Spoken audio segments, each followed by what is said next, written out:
spasila ljude na moru.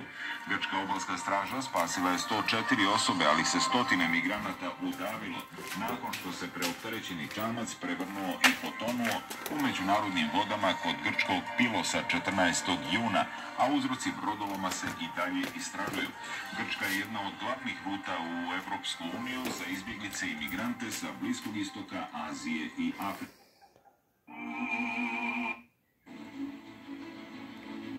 Desetosne godišnjice planirana je komemoracija koju će prisustvovati brojni zvaničnici, predstavnici Koliko ostrava, uključujući Porto Riko, za sada nema informacija o mogućim žrtvama ili materijalnoj šteti. Zbog zemljotresa nije izdato upozorenje na tsunami. Nakon intenzivnih zemljotresa u oblasti na poluostrvu Reykjanes na Islandu, u blizini glavnog grada Reykjavika, eruptirao je vulkan.